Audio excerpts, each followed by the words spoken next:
Movie Minute, a daily podcast in which we dig in deep to analyze the films of the Marvel Cinematic Universe, 1 minute at a time. I'm Andy Nelson from thenextreel.com. And I'm Pete Wright, also from The Next Reel. We are at the very beginning of the MCU, looking at Jon Favreau's 2008 film, Iron Man. And back with us again, we have Jonathan and Tabitha Carlisle from the Princess Bride Minute. How are you guys doing? Very well. I'm doing good. I'm excited for today's minute because I think Iron Man might be coming. What a relief. The end of the 10-hour flight. Here he comes to save the day. Like jet lag issues. Like I expect him to be a little dizzier. You know, there's a lot of action for having been cramped in a seat. Or have to stretch a little bit too. You think his muscles are going to he's going to have to get down. Okay. But Jonathan planted a seed for me a couple of days ago about what is actually going on in this suit. This whole idea of electrical muscle stimulation so he could actually come out stronger physically than when he went in. That delights me, and I can't quite let that go. So he's getting a massage inside the suit. It's like absolutely spa treatment. Very limber. Very nice. Does he stop along the way? Does he have to go to the bathroom, or did he plan that into the suit to handle that? And then when he's hungry, is he stopping in Russia, behind a building, changing out of his suit, going and sitting down and having a meal at a cafe, running back around the corner and putting his suit back on and leaving? How is all this happening? Or is it just is he getting there on an empty stomach, I guess is my concern. I have to imagine there is some sort of snack shelf built into the suit. He's got to have some snack shelf, but it's really probably just peanuts in an it's like a exercise feed tube, of cruel irony. It's a feed tube that just gives him peanuts and pretzel sticks. Jeez. Just like flights. That's great. There's got to be some kind of protein bars in there, or something. And I'm sure he has it hooked up for bathroom uses in there. But we see that in the next movie. But I don't know if the Mach 3 is all. He may not have solved that yet. So maybe he's just dehydrated and hungry because he had to make it through long trips. He didn't want to drink too much before he went. Maybe. All busy. Does he deal with icing issues with when he's relieving himself, like planes? Oh, goodness. I don't care for this discussion. Things I shouldn't put into my head. Yeah. There's some sort of a mid-air purge. I don't care for it. Oh, no. And what if the hatch freezes open? Icing issues. You don't want that either. Then it's all bad. All of this Andy, is bad. God, you're the worst. How did you... I know. Well, let's get back on track. We're, of course, looking at Iron Man Minute 78. Oh, man. On today's show, the minute starts with Abu separating father and son, and it ends with Iron Man separating terrorists from hostages. That was clever what you just did there. That was really clever. Separating terrorists from hostages. This is harder to watch than the last minute because of no more happy grandpa in Saeed Badria. I really liked Abu. He was the terrorist that I had grown to love. Mm-hmm. And now he's throwing kids. He's stomping on dads. That was not cool. The stomping. We just can't like him anymore. No. So sad.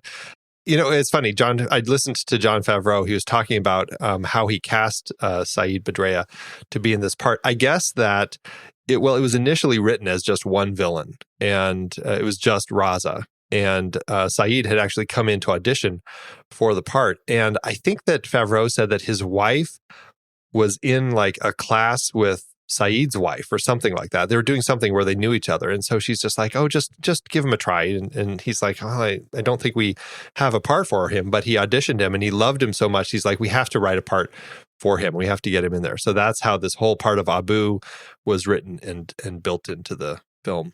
And he is a delight, whether he's lovable grandpa Abu or mean terrorist Abu. He is.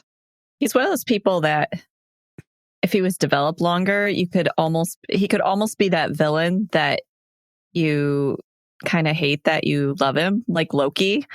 We get more of the family here. We get the kid and the father and the separation, and then we get them having to watch dad get kind of stomped on and tortured a bit.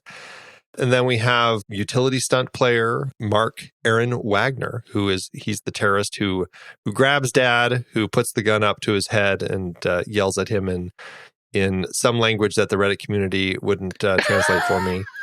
And now I'm just going to blame them. Reddit let you down.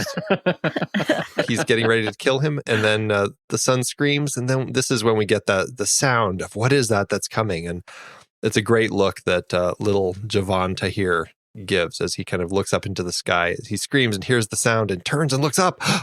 Here it comes. This is the fantastic hero landing that we get of Iron Man. It's so good. Yeah, it's sort of like this is the first one that sets up hero landings for the entire MCU. Like everybody lands this way. Yeah, very true. With the clunk of his knee as it hit. It's very much kind of an Adi Granoff pose from the comics that Granoff was doing around the time of the Extremist storyline. Just that, where they got a lot of this suit design came from the look that he created. It was much less the skin-tight sort of superhero look that had lasted for so long, much more of just kind of metal parts, and it works really nicely. And I just love that. I always find it interesting that his first move after the landing, we spent so long looking at kind of the magic of this suit, right? And how like the expectations of the repulsor and the weapons that we know are hidden in there. And his very first move is to punch a guy. Like not even using that technology, just using the brute strength that's built into the suit. There's something really satisfying about that for me. It's also interesting that he doesn't talk. Like through the majority of these minutes, he doesn't even talk. He just is action. Where if this was Spider-Man, there would be tons of quips and speaking. So it's interesting that he doesn't really say anything. That speaks to the fact that, again, this was all reshoots where they did not have the actual suit in the Russian smelting plant where they had initially filmed this scene. This was all the CG stuff that they had ILM do, and they didn't have anything with Robert Downey Jr. involved in this. So it's all just effects work on a stage. The only line he has this whole time, we'll get that in the next minute, but otherwise, it's just all effects work and background players and stuff. Yeah. Would the people there assume that there was a person inside, or could they think that it was a robot that was there? Yeah, you got to imagine that this would be akin to magic. Yeah. Yeah. To see like a robot man coming down. I mean, from the heavens, it would feel, to me, I would say, is it an alien? Like, what are these people thinking? Right. And when they hear the sound, at first I was thinking it sounds like a fast airplane or something coming in, but also could it have sounded like a bomb? When they all look up, would they possibly be thinking that a bomb was coming in or something that they likely are accustomed to? Yeah. And then all of a sudden, here's this robotic being, I don't know. It is interesting. Totally crazy thing to see. It's one of these things that you would imagine would happen. And then if he never came out to say he was Iron Man, or people didn't have this whole reveal, it would be like this story that gets passed down from Afghan villager to Afghan villager of the day that they saw the metal man come from the heavens and save them, but no one would have any idea what it was. Yeah. I got to go back to the fact that we don't hear Robert Downey Jr. speak in this sequence, because this sequence is just full of hero moments. And I'm trying to, since you guys mentioned that, I'd never really thought about it. I'm trying to imagine what this sequence would have been like had we had the quips, because I find this a sequence that's really heavy up on the threat. And I think hearing his voice would have been for the worse for the scene. I think it would have shown that he was thinking, and I don't know, me imagining Tony talking, it would be like he's taking care of business. He's thinking his way through something. He's thinking his way ahead of something. But I think it's actually important that he's not speaking here, because this is just a kind of a personal reaction, right? I mean, he heard that they were doing something, and then he was just going to go take care of it because he had dealt with them before, and this is like his anger moment. He's just taking care of business, but not in that thoughtful way, just like in the emotional way. Right.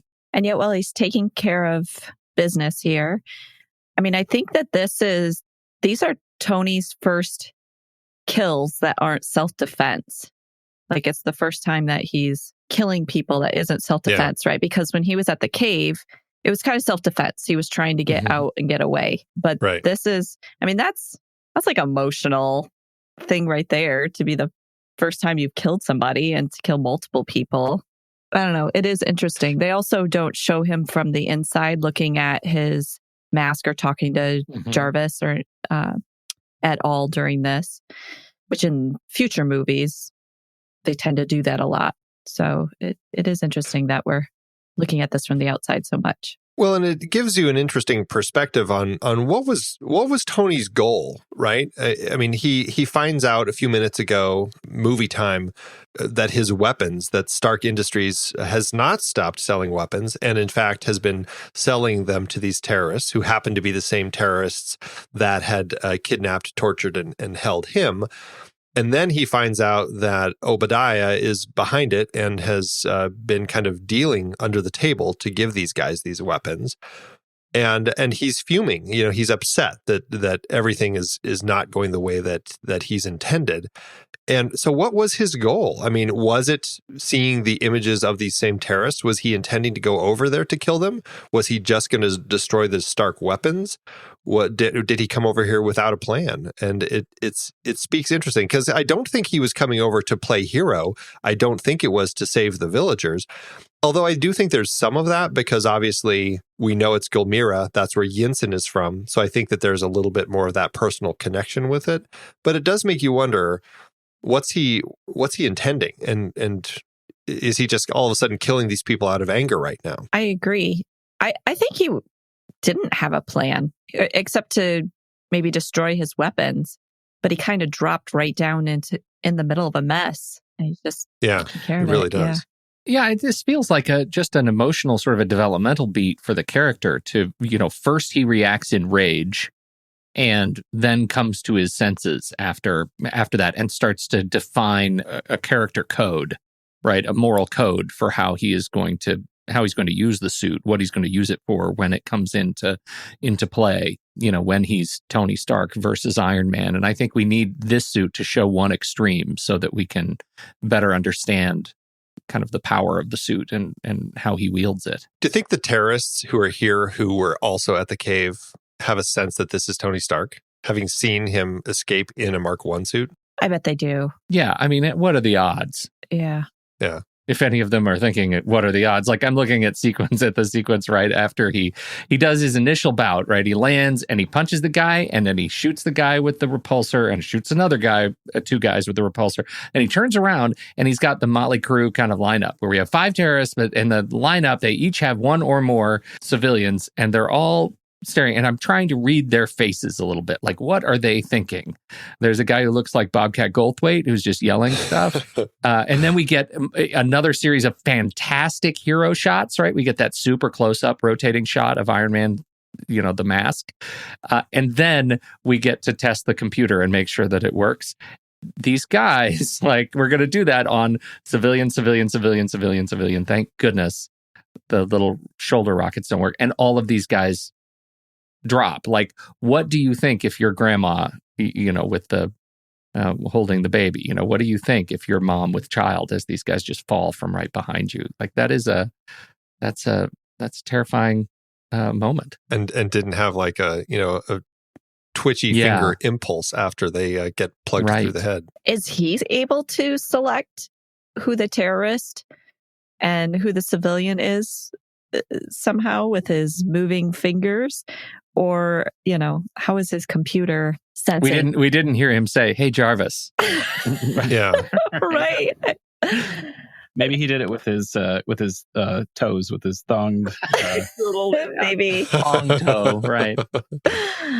Oh, goodness. Yeah, because he really needs to trust his system that he hasn't tested out very much. Maybe he's got like a blinking system. Right. Because he didn't know how much he wanted to speak, I guess, or something. So maybe he's got like a confirmation blink when he's it's all modeled after Diving Bell and the Butterfly, right? It's just he blinks. That's all. He could write a whole book. Mm-hmm. The guys who are designing the HUD, they do talk about how it's eye focused and where his eye focus is. If he's doing something with it, if he stares at it long enough, it will target something. And I don't know how he programs it to determine hostile versus civilian, but somehow I'm guessing that by looking at them, he's found a way to classify. I don't maybe know. Maybe he's looking at each one really quick, and then he blinks left eye for good and right eye for bad or something. I would mess that up so bad. I'd love to see the face shot of Robert Downey Jr. as he's going through that left blink, right blink, right blink, left blink, right blink, having sort of a seizure. It is a really interesting moment though. And actually I want to jump back though before this one. The shots after he lands, which looks so great, he stands. When he starts punching the guy, and then we get the shots of him using his repulsor blasts, those for me are the shots right up to where he freezes as he's looking at the people. Mm-hmm. Those are the most CG shots of Iron Man that I feel like I see through this entire film. They always look artificial to me. Yeah, especially the one where he does the double blast at the guy in the distance and blasts him into kind of the ammunition boxes. I guess I don't know what I'm looking at there, because I buy it. I buy the bullets ricocheting off the suit and the sparks. It looks present. It's not that. It's just the suit itself. I just don't buy. The color just never matches the background. Yeah, I struggle with it. Well, they do help themselves. But the only time that they actually show Iron Man, or the suit interacting with the ground is the landing.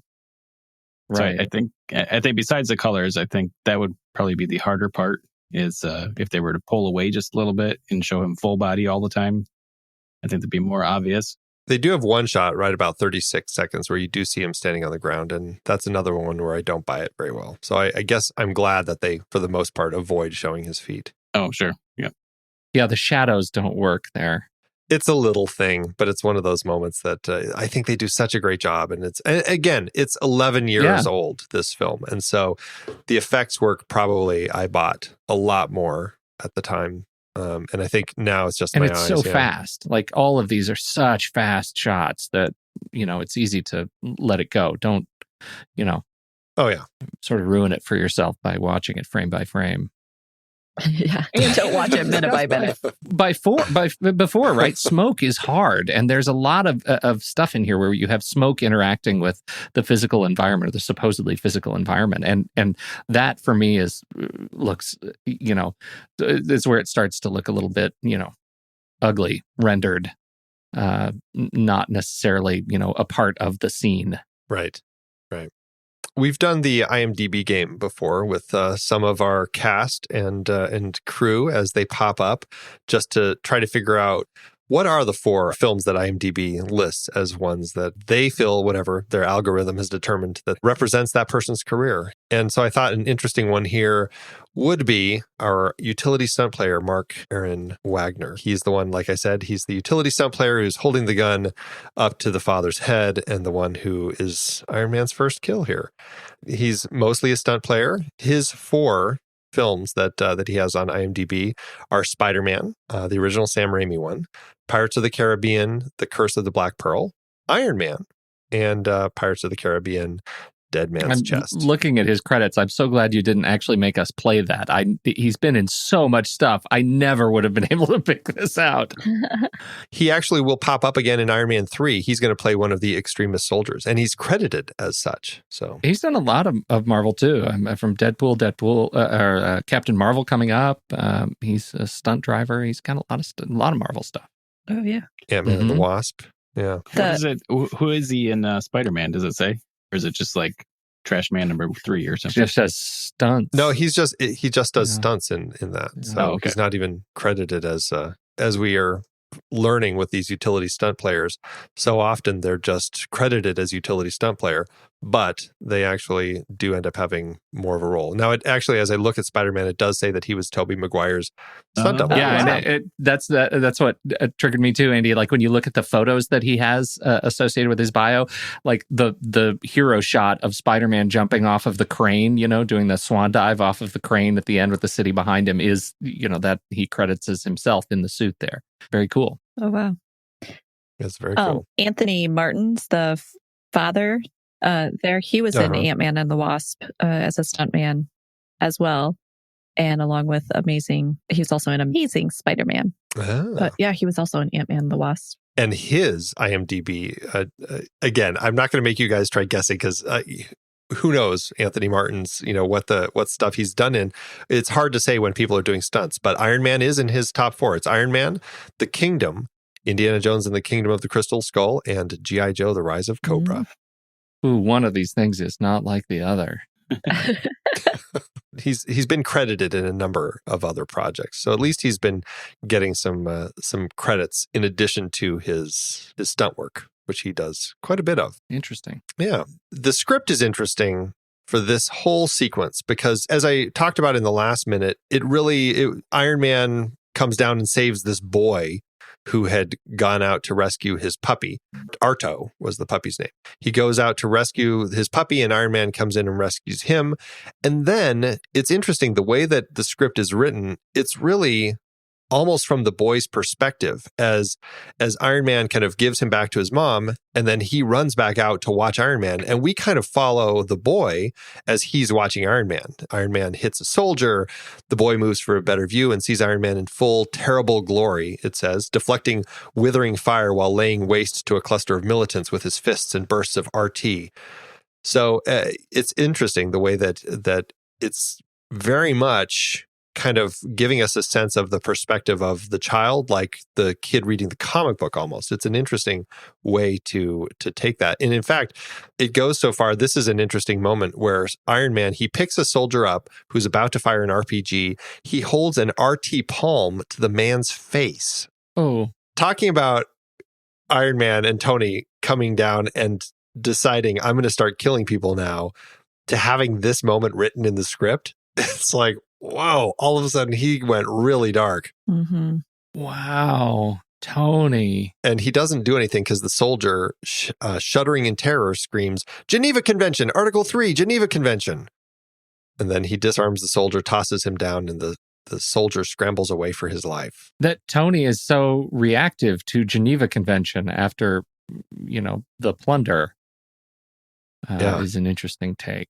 And that the terrorist is aware enough to call Article 3 of the Geneva Convention. I don't know. Do I believe that? These are studied terrorists. They are. Apparently. I don't know. It's such a dark direction to have taken Tony. I think it's good that they really avoided that. Yeah. I don't think I have anything else for this minute. What about you guys? I'm good here. I think I'm good. That's all my notes. We talked about him controlling the targeting thing, but I would have to say that I do like that they did include the shot of his hand, and that you can see that he's doing something to control turning down the repulsor. Yeah. Yeah. I mean, to see him control everything that he does in that suit would be too much, but I do like that they at least acknowledged some kind of manual control for something, so we can at least see that he is controlling the suit and it's not just a robot program that he just happens to be inside of or something. Yeah, I think we need that. Yeah, do you think that that's like a shutter that's kind of spinning down, closing on his hand? Or is it just the RT power from his arc reactor he's like lowering it or something? I can't quite figure out, I can't see it well enough to figure out if it's actually like an actual shutter that's closing on his palm there. It looked like a shutter to me. That's how I saw it. Yeah, it's interesting. Yeah. But you're right. Regardless, it's interesting just the way that he kind of moves his hand and wiggles his fingers to kind of, I assume that's what he's doing to kind of turn the power off. A lot of interesting stuff going on right now, but we'll get to kind of jump back into this tomorrow. Jonathan, Tabitha, thanks for joining us again. Thank you for having us. Do you guys want to remind everybody where they can find you out there on the interwebs? And do we have an answer for when that UHF 62nd is going to answer? I know we said we needed to check in every day. Are we any closer? A little bit closer. I will say it'll be Tuesday. It won't be this Tuesday. Maybe not next Tuesday. A Tuesday. A Tuesday. A little bit closer. Noted. You can find me on Twitter at Tabitha T. Rex, and you can also find Jonathan and I guesting on the Groundhog Minute. So they finished and then even repeated it again for another season for Groundhog Minute, which was funny.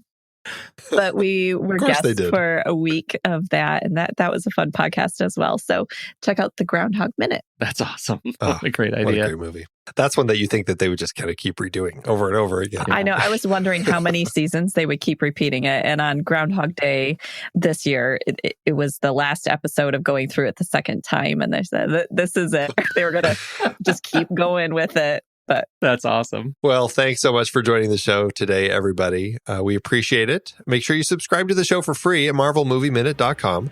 Join us over in our Discord chat room and follow us on Facebook, Twitter, and Instagram at The Next Reel. And if you like what we do and you want to support us and get some cool stuff, become a patron over at patreon.com/thenextreel. Until next time, true believers.